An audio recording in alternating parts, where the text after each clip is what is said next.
और मेरा दोस्त अपने गांव तुर्की जा रहे होते हैं। मेरा दोस्त चंदन बहुत ज़्यादा अमीर होता है। चंदन मुझे घुमाने अपने गांव गर्मियों की छुट्टी में ले जाता है। साथ ही चंदन की पत्नी भी होती है। हम कार में बैठकर उसके गांव के लिए निकल जाते हैं। कार को मैं ड्राइव कर रहा होता हूँ और उसकी पत्नी पीछे वाले सीट पर बैठे होते हैं। मैं हाईवे पर अपनी स्पीड में गाड़ी चला रहा होता हूँ। 7-8 घंटे ड्राइव करने के बाद मैं थका थका महसूस करता हूँ। तब मैं गाड़ी को एक ढाबे पर रोकता हूँ। वहाँ उतरकर थोड़ा चाय वाय पीते हैं और थोड़ा आराम करते हैं। वहाँ आदमी भी बहुत कम संख्या में होता है। मैं ढाबे वाले से पूछता हूँ, भाई साहब यहाँ कोई टॉयलेट वॉयलेट है क्या? तब ढाबा वाला बोलता है, यहाँ कोई टॉयलेट वॉयलेट नहीं है, ढाबे के पीछे झाड़ियों में चले जाओ। की बातें सुनकर मैं ढाबे के पीछे चला जाता हूँ। तब मेरी नज़र एक लड़की पे पड़ती है। सुंदर काले बाल, आँख नीले और लाल ट्रांसपेरेंसी साड़ी में वो दुल्हन सी सजी वहाँ खड़ी थी। मैं उसके पास जाकर उसका नाम पूछता हूँ।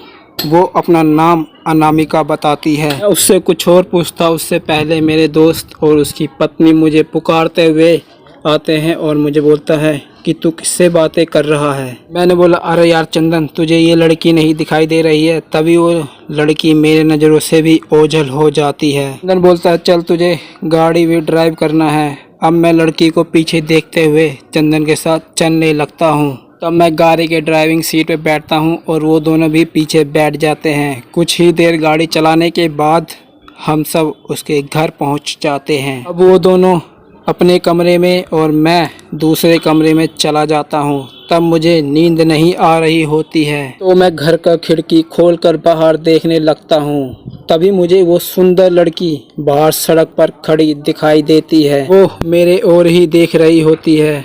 मैं घर का दरवाज़ा खोलता हूँ और घर के बाहर उस लड़की के पास चला जाता हूँ।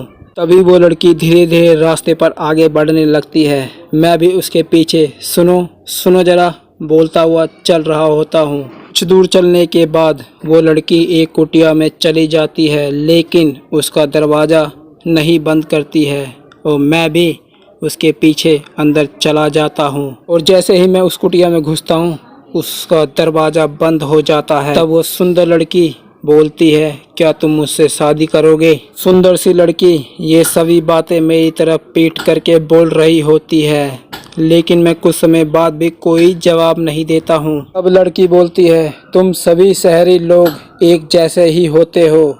तब उस लड़की में अचानक से बदलाव आने लगता है और फिर वो मेरी तरफ घूमती है तो उसकी शक्ल जितनी सुंदर पहले थी अब उससे ज़्यादा डरावनी हो गई थी। उसके हाथ पैरों के नाखून भी लंबे हो गए थे, आंखें भी लाल हो गई थी। अब वो धीरे धीरे मेरी तरफ आने लगी थी और मैं ये सब देखकर मैं जोर जोर से चीखने चिल्लाने लगता हूँ, कोई मुझे बचाओ।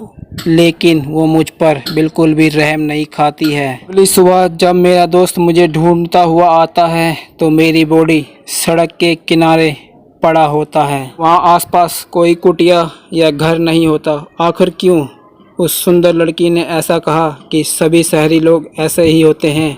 क्या आपको पता है? तो कमेंट में बताओ।